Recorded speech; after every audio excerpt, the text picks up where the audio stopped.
Assalamualaikum. My name is Manur and my roll number 1009. My presentation topic is the difference between general equilibrium and partial equilibrium. जो मैं आज explain करूँगी वो ये कि basic difference क्या होता है पार्शियल इक्विलिब्रियम में और जनरल इक्विलिब्रियम में।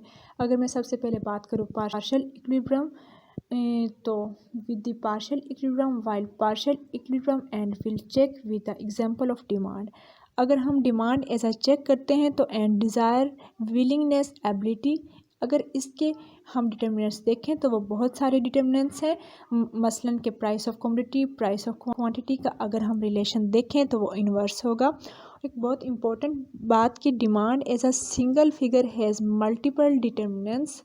इनकी डिमांड के एक नहीं बल्कि एक से ज़्यादा डिटर्मिनेंट्स होते हैं। इसको इफ़ेक्ट करने वाले बहुत से फैक्टर हैं। अगर हम प्राइस और डिमांड का रिलेशन देखें तो वो इन्वर्स होता है। अगर हम इनकम और कंज्यूमर का रिलेशन देखें तो वो डायरेक्ट होता है। इसी तरह अगर हम प्रैक्टिकली सारे डिटर्मिनेंट्स एक साथ देखने की कोशिश करेंगे तो इन सब को मिलाकर एक कंक्लूजन आता है, तो ये मुमकिन नहीं है। अगर हम इसी तरह एक एग्जांपल लेंगे कि अगर प्राइस ऑफ प्रोडक्ट बढ़ गई है तो नॉर्मली डिमांड भी बढ़ जाएगी। इसी तरह एक पर्सन कुछ खरीदता है तो उसकी सैलरी बढ़ गई है तो प्राइस भी बढ़ जाएगी। और इस पर डिमांड पर क्या इफ़ेक्ट होगा, वो ये कि प्राइस बढ़ने से डिमांड कम होगी और इनकम बढ़ने से डिमांड भी बढ़ जाएगी। ये अगर हम इक्विलिब्रियम पार्शियल की बात करें तो हम सिंगल टाइम एक ही फैक्टर का डिटर्मिनेंट्स देखते हैं, बाकी हम सबको वेरिएबल यानी कांस्टेंट एज्यूम रखते हैं। अगर हम ऐसा रखा तो तब ही हम एक थ्योरेटिकली और प्रैक्टिकली लॉस को कर पाएंगे, अदरवाइज़ ये मुमकिन नहीं है। अगर हम यहाँ पे एक एजम्पशंस लागू करते हैं, other things being remain constant, तो हम एक थ्योरेटिकली इक्वली रूल को प्रूव कर सकते हैं। इसके बिना प्रूव करना पॉसिबल नहीं है। अगर हम यहाँ एक जनरल इक्विलिब्रियम मालूम करने की बात करें तो ऐसा कोई एजम्पशंस नहीं देखते बल्कि सारे फैक्टर देखते हैं, इसलिए हम उसे जनरल बोलते हैं। यहाँ पार्शियल बोलेंगे इसलिए कि उसे एक आने वाला सोल्यूशन और कंक्लूजन वो हमेशा फॉलो नहीं होगा, इसलिए उसे पार्शियल का वर्ड दिया गया है। अगर हम पार्शियल इक्विलिब्रियम की बात करें तो because as it is not consider all the responsible factor, जबकि जनरल इक्विलिब्रियम में हम सारे फैक्टर कंसीडर किए जाते हैं, इसलिए वहाँ हम उसे जनरल का नाम देते हैं। ये था basic difference between partial equilibrium और जनरल इक्विलिब्रियम में। इसी तरह अगर मैं बात करूँ कि difference between general equilibrium and partial equilibrium analysis, partial equilibrium analysis की डेफिनेशंस क्या होगी? An examinations of analysis and equilibrium changes in equilibrium and market and one market isolations। और जनरल इक्विलिब्रियम एनालिसिस की क्या डेफिनेशंस होगी? The study of how equilibrium is determined in all market simultaneously. Partial equilibrium analysis is a examinations of equilibrium in one market isolations. By contrast, general equilibrium analysis address how equilibrium is determined in all markets simultaneously. This is especially important for markets that are closely related. Example, discovery of oil deposit in small country, citizen income raised, increased income affect all markets. In that country, simultaneously spillover effect. Spillover effect refer to the tendency of one person's emotions to affect how other people around them feel। और मेरा next topic क्या है, वो है कि minimum wages. कि हम minimum wages में क्या देखेंगे, इसकी क्या ज़रूरत है, हमें मिनिमम वेजेस में हमें इसको किस तरह सेट करेंगे। जो आपको तनख्वाह मिलती है उससे मिनिमम होनी चाहिए और इसको सेट करने की ज़रूरत है। मिनिमम वेजेस में जो बिल आता है वो मिनिमम वेज होती है। जो आपकी तनख्वाह मिलती है, अगर हम एक एग्जांपल की बात करें कि 1 नवंबर को कहा गया कि ड्राफ्ट रूल को इम्प्लीमेंट किया जाए, उसके प्रोविज़न को पब्लिक किया जाए। इसमें अगर मैं इसकी बैकग्राउंड की बात करूं तो ये होगा कि 2019 में जो कोड आया, इस कोड को डेफिनेटली रेगुलेट करने की कोशिश की जा रही है और वो वर्कर जो इंडस्ट्री में काम करते हैं, इन वर्कर को कितने बोनस मिलेंगे, ये कोड जिनको ये रिप्लेस करेगा वो 4 लाज हैं।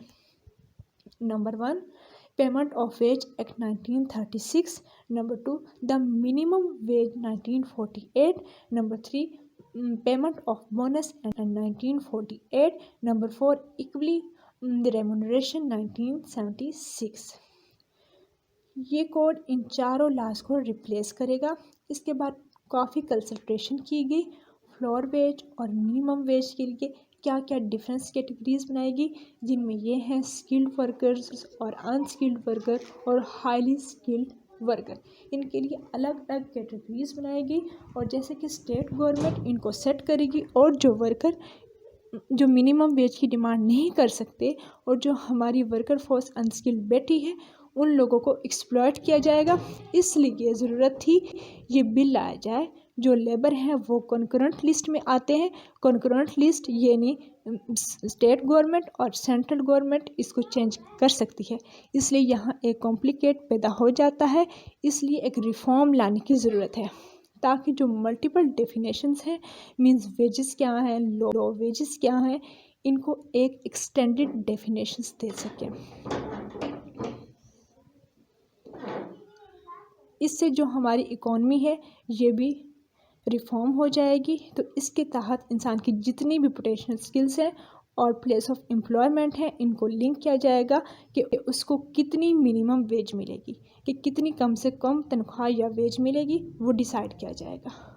और यहाँ पर हम राइट टू सस्टेन हर वर्कर को देंगे कि जितने भी वर्कर हैं वो अच्छे से रह सकें। इसके तहत जो level of national floor minimum wages है इसको सेंटर सेट करेगा और हर 5 साल बाद इसको रिवाइज़ किया जाएगा।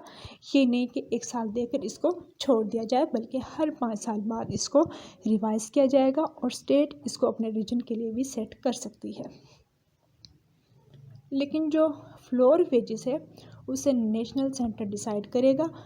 जस्ट फॉर एग्जांपल कि उन्होंने 10 रुपये डिसाइड किए हैं, 10 रुपये तो नहीं, जस्ट फॉर एग्जांपल कि अगर सेंटर ने ये डिसाइड किया कि ये आपकी फ्लोर वेज है, अगर स्टेट जैसे कि बताया गया कि कॉन्करेंट लिस्ट में आता है, ये खुद से भी रख सकती है, ये खुद से भी रख सकती है। स्टेट 10 रुपये से कम नहीं रख सकती, ये फ्लोर वेज ही रहेगा।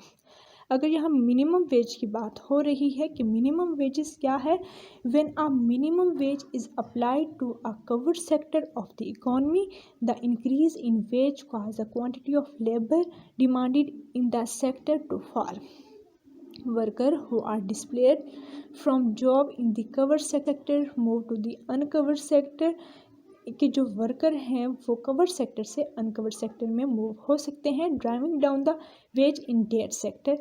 तो यहाँ पे जो वेज है वो भी गिर जाएगी। When the US minimum wage law was first passed in 1938, जो यूएस था उसमें जो वेज लॉ पास्ड हुआ वो 1938 में हुआ। Some economist joked that it purpose was to maintain family farms. The law drove workers out of manufacturing and other covered industries into the uncovered agriculture sector। जैसे कि आप ले सकते हैं कि इंटरनेशनल ऑर्गेनाइजेशंस लेबर हैं वो इसकी डेफिनेशंस भी देते हैं, जैसे कि मिनिमम अमाउंट है जो एम्प्लॉयर है इसलिए वर्नर वेजेस हैं उनको दिया जाता है जिससे लेबर आती है। ये एक डेफिनेट पीरियड में डिफाइन करता है कि उसको कितना पैसा वहाँ से मिलेगा, इसमें कलेक्टिव एग्रीमेंट है, उससे कम नहीं कर सकते। अब ये कि मिनिमम वेजेस में क्या क्या चीज़ें आती हैं वो हमें देखनी है कि एटलीस्ट जो लोग काम करते हैं उनकी जो कम से कम ज़रूरतें हैं, कम से कम ज़रूरतों में क्या शामिल होगा, रोटी कपड़ा मकान वगैरह, कि उनको खाना मिल रहा है, उनको कोई शेल्टर मिला है कि नहीं। ये एक मिनिमम रिक्वायरमेंट है उस वेज में जो आप पैसे दे रहे हैं उसकी ये रिक्वायरमेंट है, एटलीस्ट पूरी हो रही है कि नहीं।